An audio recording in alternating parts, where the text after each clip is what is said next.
মানে বাহবা করা হচ্ছে, কিন্তু কার্যক্ষেত্রে অধিকার দেওয়া হচ্ছে না। সেই মমতা ব্যানার্জিকে একটা চিঠি লিখেছেন যে অতি সত্বর যে উইদাউট এজলে আলাপ আলোচনার মাধ্যমে আগামী 24 তারিখ ভিক্টর भाई समय बोले देवें किया था। इस मुद्दे पर बात उन्होंने उठाया था, सबको हम लोग का इज्जत का सवाल हो जाएगा। तो इसलिए हम लोग को चकलिया ब्लॉक आएगा ना इज्जत को। पाँच गाड़ी एक अंचल में 22-24 वार्ड होता है, वहाँ से हम लोग 5 गाड़ी नहीं निकाल पाते। সার্চার কমিটির রিপোর্ট হিসাবে যেখানে 1.5% বামফ্রন্ট আমলে মাইনরিটি জব ফেসিলিটি বা চাকরি বাকরির সুযোগ সুবিধা দেওয়া হচ্ছিল, সেই জায়গা থেকে যখন মমতা ব্যানার্জি আন্দোলন করে যে না এটা মুসলমানদের উপর অত্যাচার করা হচ্ছে, অন্যায় হচ্ছে, এদেরকে শুধু মুখে মুখে মানে বাহবা করা হচ্ছে, কিন্তু কার্যক্ষেত্রে অধিকার দেওয়া হচ্ছে না, সেই মমতা ব্যানার্জি আজকে ক্ষমতায় আসার পরে মুসলমানদের প্রতি একটা বৈষম্যের ভাব নিয়ে আসছে। এটার প্রতিবাদ জানানোর জন্য ভিক্টর ভাই আহ্বান জানিয়েছে আগামী 24 তারিখ আমাদের ডিএম অফিস বর্ণজোড়াতে সবাইকে যেতে হবে এবং যে ভূমিকা পশ্চিমবঙ্গ সরকার মমতা ব্যানার্জি সরকার নিচ্ছে তার বিরুদ্ধে আমাদের সোচ্চার হতে হবে এবং শেরশাবাদী ভাইদের পাশে দাঁড়িয়ে আজকে আমাদেরকে তাদেরকে উদ্ধার করতে হবে। পুনরায় বি ক্যাটাগরি থেকে যেন এ ক্যাটাগরিতে তাদেরকে রাখা হয়, তার জন্য আমরা আন্দোলন করব। এই পরিপ্রেক্ষিতে আলী ইমরান রাজ ভিক্টর ভাই আমাদের সিএম মমতা ব্যানার্জিকে একটা চিঠি লিখেছেন যে অতি সত্বর যে without any investigation proper investigation ব্যতি রেখে যে সিদ্ধান্ত নেওয়া হয়েছে এবং শেরশাবাদীদের হুমজিক্যাল একটা ডিসিশন নেওয়া হয়েছে যে হঠাৎ করে ইচ্ছে হলো যে না এরা এ ক্যাটাগরিতে থাকবে না, বি ক্যাটাগরিতে করে দাও। আমার কথা হচ্ছে যে সাহেবরা এটার সুপারিশ করেছেন তারাও কিন্তু শেরশাবাদী ভোটের দ্বারা কিন্তু নির্বাচিত হয়ে আসছেন। তারা যেন মনে না করে যে আজকে শেরশাবাদীরা শুধু খেলনার পুতুল, তারা কিন্তু মনে রাখতে হবে যে আগামী 26-এ ভোট আসছে এবং শেরশাবাদীদের ভোটের প্রয়োজন মমতা ব্যানার্জিরও যেমন আছে, তেমনি মুশারফ সাহেবেরও আছে, মিনাজ সাহেবেরও আছে এবং রব্বানী সাহেবেরও আছে। আজকে এই সাহেবরা যদি শেরশাবাদীদের পাশে না দাঁড়ায়, আজকে ভিক্টর ভাইকে নিয়ে আমরা আন্দোলন মুখর হব এবং শেরশাবাদীদের যোগ্য স্থান ফিরিয়ে দেওয়ার চেষ্টা আমরা করব। সেই নিয়ে আপনারা প্রত্যেকটা অঞ্চলে আলাপ আলোচনার মাধ্যমে আগামী 24 তারিখ ভিক্টর ভাই সময় বলে দেবেন কীভাবে কোথা থেকে আমরা স্টার্ট করব, সেগুলো আপনাদের জানিয়ে দেওয়া হবে। আগামী 24 তারিখ আমরা ডিএম অফিসে আমাদের ডেলিগেশন নিয়ে যাব এবং আমাদের দাবি দেওয়া সেখানে ডিএমের সামনে রাখবো। আপনারা প্রত্যেকেই এটাতে সহযোগিতা করবেন আশা করি, কারণ এখন মমতা ব্যানার্জি যে ভূমিকা গ্রহণ করছেন সেটা কিন্তু বাস্তবে একটা বিজেপির আরএসএসের যেগুলো এজেন্ডা, সেই এজেন্ডাকে উনি প্রতিফলিত করার চেষ্টা করছেন। কেননা একটা সময় যখন ওয়াকফ বোর্ডের প্রশ্ন উঠল তখন কিন্তু কোনো কিছু না জেনেই হোক বা জেনেই হোক এখানে রব্বানী সাহেব, এখানে মিনাজ সাহেবরা ওয়াকফের মানে বিলের এগেনস্টে মুভমেন্ট শুরু করলেন, আন্দোলন শুরু করলেন, মিটিং মিছিল শুরু করলেন। কিন্তু হঠাৎ 10 দিন 15 দিন যেতে না যেতেই দেখা গেল যে মমতা ব্যানার্জি একদম মাইক নিয়ে ঘোষণা করছেন যে যদি তোমরা কেউ এটার প্রতিবাদ করো বা ওয়াকফ বোর্ডের ওয়েস্ট বেঙ্গলে আন্দোলন করো তাহলে আমার থেকে খারাপ কেউ হবে না, তোমাদের যদি আন্দোলন করতে হয় তাহলে দিল্লিতে গিয়ে করো। তাহলে উনি কোন মানে প্রেসারে এসে এই কথাটা বলছেন আমাদের বুঝতে বাকি নেই। আজকে উনি দিল্লির ইশারাতে চলছেন, কারণ উনি আজকে যে সমস্ত ভূমিকা পালন করছেন সেই ভূমিকাতে আজকে উনি ফেঁসে রয়েছেন। আজকে উনি রাজনীতি জনগণের স্বার্থে নয়, আজকে উনি রাজনীতি করছেন নিজের স্বার্থে, নিজের ভাইপোর স্বার্থে। নিজের ভাইপোর লিপস অ্যান্ড বাউন্সে যে ফেঁসে গেছে সেটার থেকে বাঁচানোর জন্য, আজকে চুরির চাকরির টাকা উদ্ধার হয়েছে, তারা জেলে রয়েছে, তাদেরকে বাঁচানোর জন্য, আজকে কয়লা চুরির কেস হয়েছে, সেখান থেকে বাঁচার জন্য আজকে বিভিন্ন মুখী যেগুলো ঘোটালা, সেই ঘোটালা থেকে নিজেদেরকে বাঁচানোর জন্য আজকে উনি যা বলছেন মোদী এবং অমিত শাহ তা করতে উনি বাধ্য হচ্ছেন। আজকে আমরা মনে করছি যে এই ওয়াকফ বোর্ড আজকে এখানে মাইনরিটিদের উপর, ওবিসিদের উপর যে অত্যাচার নামিয়ে আনা হয়েছে, সেটা বেসিক্যালি দিল্লির অর্ডার ফলো করতে গিয়ে এই কথা করতে হয়েছে। সুতরাং আমরা এটা মেনে নিতে রাজি নই। আজকে মমতা ব্যানার্জিকে মুসলমানরা ভোট দিয়ে আজকে মুখ্যমন্ত্রী করে রেখেছে, মুখে উনি বলছেন যে আমি মুসলমানের হোতা, আমি সবকিছু তাদের পাশে আছি, কিন্তু বাস্তবে দেখা যাচ্ছে যে আরএসএস যেটা গাইডলাইন দিচ্ছে সেই গাইডলাইন তিনি ফলো আপ করছেন। সুতরাং এই ধরনের মুখ্যমন্ত্রী দ্বিপাক্ষিক চিন্তা ভাবনা বা বৈপরীত্য আমরা মেনে নিতে পারবো না। আজকে মোশাররফ সাহেব নিজে বলছেন যে আজকে আমি ওই কমিটির সদস্য, ব্যাকওয়ার্ড কমিশনের সদস্য।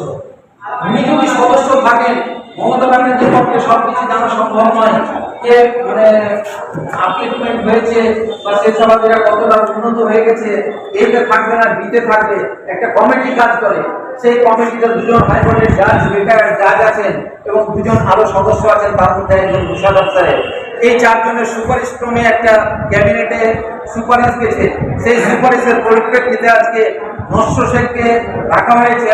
তাদের জন্য ঠিক আছে, এখানে আমাদের উত্তর দিনাজপুরে ইসলামপুরে নস্র শেখ এবং শেরশাবাদী এই দুটো কমিউনিটি হচ্ছে এই ক্যাটাগরির মধ্যে পড়ে, কিন্তু নস্র শেখকে রেখেছে, সেটা যথাযথ হয়েছে। তারা আজকে প্রয়োজন রয়েছে নস্র শেখের, কিন্তু কোন মাপকাঠিতে, কোন ভূমিকাতে আজকে শেরশাবাদীদের এ ক্যাটাগরি থেকে বি ক্যাটাগরিতে নামিয়ে আনা হলো? অর্থাৎ আপনারা বুঝতে পারছেন, এই ক্যাটাগরিতে যে ফেসিলিটিগুলো, যে পড়াশোনার সুযোগ সুবিধা, যে চাকরি বাকরির সুযোগ সুবিধা, স্বাভাবিকভাবে বি ক্যাটাগরিতে হওয়া মানে তার থেকে অনেকটা অংশে কমিয়ে দেওয়া।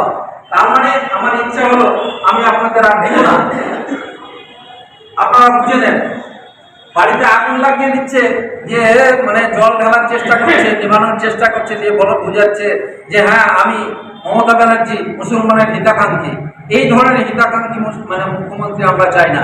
সুতরাং আগামী 24 তারিখ আমাদের নেতা আলী ইমরান গঞ্জ ভিক্টর ভাইয়ের নেতৃত্বে আগামী 24 তারিখ আমরা ডিএম অফিসে যাব এবং ডিএম অফিসের মাধ্যমে আমরা নবান্নকে মেসেজ দিতে চাই যে এটা অতি সত্বর এটাকে ফেরত নিন, না হলে আমরা বৃহত্তর আন্দোলনে নামব।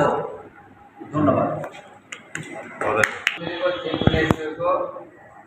विक्टर साहब ने चिट्ठी किया था, उसके बाद तरह तरह जगह से और जगह से चिट्ठी होने लगा। तो सबसे पहले हमारा था आपका नेता अली इमरान विक्टर साहब चिट्ठी किया था, इस मुद्दे पर बात उन्होंने उठाया था। तो आज सबको उठाना है, हम लोगों को शेरशाहबादी के साथ रहकर, हम लोगों को माइनॉरिटी के साथ रहकर डीएम ऑफिस में जाके आंदोलन करना है, रिपोर्ट देना है। तो उसके साथ हम लोगों का आपका भी इज्जत जुड़ा हुआ है। तो उन्होंने आज भी उनको बाय फोन बोला कि अंचल परिषद को आप लोग बुला करके बोल दीजिए हर अंचल से 5-6 करके गाड़ी होनी चाहिए, और हर अंचल को परिषद को जिम्मेदारी देना होगा। अगर हम और आप सोचे कि सिर्फ एमएलए साहब विक्टर साहब ही अगर जिम्मेदारी ले तो नहीं होगा कोई भी आंदोलन। कोई भी आंदोलनों के साथ हम लोगों को रहना पड़ेगा। तो बड़ी खुशी की बात है कि इस मुद्दे पर जो बात हुआ है, बात की है हमारा आपका नेता अली इमरान विक्टर साहब, आज उनके नाम लेने में सब कोई मजबूर हो रहा है। कोई भी पार्टी का आदमी टीएमसी का ही समर्थन हो, लेकिन इस मुद्दे में विक्टर साहब का नाम ले रहा है। कल आपका ब्लॉक में शेरशाहबादी हम लोग का एक ग्रुप जाके डिप्यूटेशन दिए थे पीरो साहब को, वहाँ भी विक्टर साहब का नाम लिया गया कि उनके साथ हम लोग हैं। अगर दिगर पार्टी के लोग उनके साथ हैं, उनके पीछे में खर्च करना चाहते तो हम लोग क्यों ना करें। अगर हम लोग एक अंचल से 5-6 करके गाड़ी 4 चक्कर ले जाए, अपने ही बीच में कुछ करके 5-6 करके गाड़ी ले लें, तो ब्लॉक में हम लोग का 11 अंचल है, बहुत गाड़ी हो जाएंगे। हर ब्लॉक से लोग जाएंगे उसके डीएम ऑफिस में डिप्यूटेशन देने के लिए। इसलिए मैं आप लोगों से रिक्वेस्ट करता हूं कि हम लोग का 11 अंचल का प्रेसिडेंट तो यहाँ नहीं पहुँचे हैं, कम से कम 8-9 अंचल का प्रेसिडेंट पहुंच चुके हैं। तो हम लोग का प्रेसिडेंट इकरामुल साहब है, उन्होंने लिस्ट करेंगे किस अंचल से कितना गाड़ी आप लोग ले जाएंगे।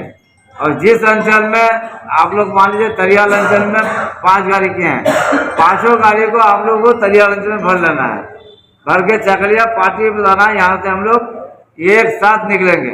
इधर चोपड़ा इस्लामपुर इधर से जो अपना बागनगर वो लोग जाएंगे, फिर वो लोग भी चकले आएंगे। यहाँ से हम लोग एक साथ निकलेंगे। वादी जो लोग हैं सिरसावादी, उन लोगों के लिए सरकार की तरफ से अन्याय कहें तो चले, क्योंकि बी कैटेगरी में आने से उसका जो सुजोग जो फायदा उन लोगों को मिलता था वो घट के 1/4 हो जाएगा बी में जाने से। यानी जो सुविधा ए में पाता था बी में इतना सुविधा नहीं पाएगा। तो उसको घटाने का कारण क्या, सभी लोग बोले कि सिरसावादी अगर जहाँ भी हैं, आप देखिएगा कि डेवलपमेंट के लिहाज से चाहे सुरजापुरी कहिए या सिरसावादी, दोनों कम्युनिटी में कोई डेवलपमेंट नहीं है। कुछ लोग पढ़ लिख करके 2-4 लोग अगर आगे हो गए हैं, तो उस नापतोल से अगर देखिएगा तो नहीं होगा। 90% सिरसावादी आज भी खेतों में काम करते हैं, जन मजदूरी करते हैं, रहने को घर नहीं है, उन लोगों को वंचित किया गया। तो ये अन्याय है। इस अन्याय को हमारे सिरसावादी जो लोग हैं, ये लोग लड़ाकू लोग हैं शुरू से।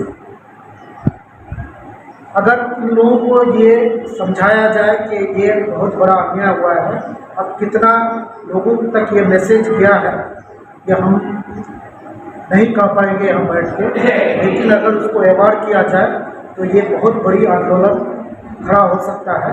हमारे नेता लोग जो बोले कोई गलत बात नहीं है, उस वक्त से सोच रहे थे कि सही में ये आंदोलन बहुत बड़ा आंदोलन हो सकता है। और विक्टर भाई को इसका आवाज़ उसी वक्त मिल चुका था कि ये लड़ाई एक बड़ी लड़ाई हो सकती है, पॉलिटिकल लाभ भी होगा, साथ में जिसको वंचित किया गया है, अगर इस लड़ाई में हम कामयाब होते हैं तो उन लोगों को फिर से फायदा पहुंचेगा।